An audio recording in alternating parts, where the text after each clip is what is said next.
பிஸ்மில்லாஹிர்ரஹ்மானிர்ரஹீம். அஸ்ஸலாமு அலைக்கும் வரஹ்மத்துல்லாஹி வபரகாத்துஹு. தட்டைப்பயிறு குழம்பு வைக்க போகிறோம் பாருங்கள். தட்டைப்பயிறு நல்லா ஊற வச்சு கழுவி அள்ளி வச்சுருக்குறோம். தட்டைப்பயிறு அதுக்கு தேவையான பொருட்கள் வெங்காயம், மிளகாத்தூள், மல்லித்தூள், உப்பு, தக்காளி, புளித்தண்ணி, மஞ்சத்தூள் அவ்வளோதான். இதுக்கு தேவையான பொருட்கள். வாங்க பார்க்கலாம் வீடியோ கொடுக்கலாம். தட்டைப்பயிறு போட்டுக்கலாம்.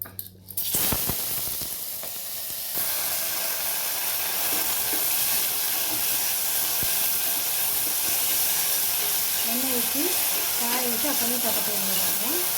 புளிக்குழம்பு, தட்டைப்பயிறு புளிக்குழம்பு.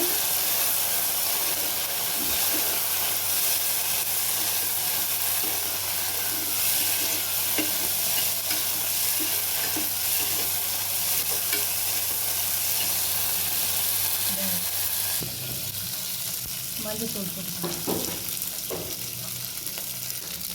கருவேப்பிலை,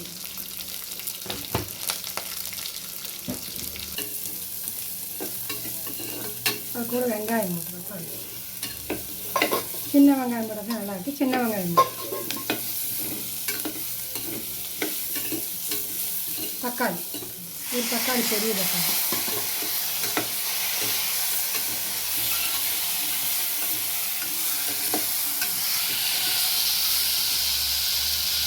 அப்புறம் மிளகாத்தூள், மல்லித்தூள், வயிற்றுல சீரகம் மிளகுத்தூள் இருக்குது, உப்பு,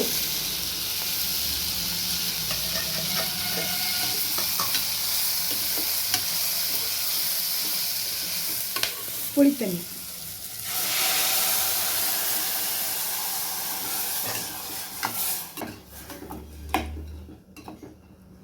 இல்லைன்னா விட்டுடலாம், நல்லாயிருக்கும்.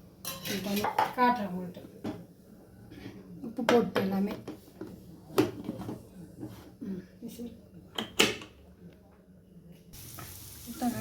தட்டைப்பயிறு போட்டு ஒரு விசில் வந்துருச்சு. அது கூட கருவாடு மண்டையை நாங்கள் அழுவி அதில் போட போகிறோம். நல்லாயிருக்கும். அது கூட போட்டு கொஞ்சம் தண்ணி ஊற்றி வேக வைக்கலாம். நல்லா தட்டைப்பயிறு குழம்புக்கு நல்லா புளி குழம்புக்கு வாசமாக இருக்கும், டேஸ்ட்டாகவும் இருக்கும். சிம்பிளான குழம்பு தான், ஆனால் நல்லா டேஸ்ட்டாக இருக்கும். குழம்பு நல்லா கெட்டியாகிடுச்சு பாருங்கள். நல்லா இதாகிடுச்சு. இந்த பாருங்கள், தட்டைப்பயிறு குழம்பு நல்லா இருக்குது, டேஸ்ட்டாக இருக்குது. தேங்காயெல்லாம் ஊற்றாத குழம்பு தான் இது. இந்த பாருங்கள்.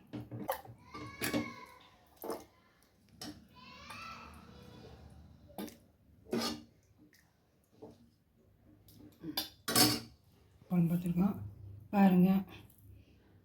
இதே மாதிரி செய்யுங்க, ஈஸியாக இருக்கும். நல்லது, உடம்புக்கு ரொம்ப நல்லது. தட்டைப்பயிறு கருவாடு எல்லாம் போட்டு செஞ்சால் நல்லா இருக்கும், உடம்புக்கு நல்லது. ஷேர் பண்ணுங்கள், சப்ஸ்கிரைப் பண்ணுங்கள், லைக் பண்ணுங்கள், சப்போர்ட் பண்ணுங்கள். அஸ்ஸலாமு அலைக்கும்.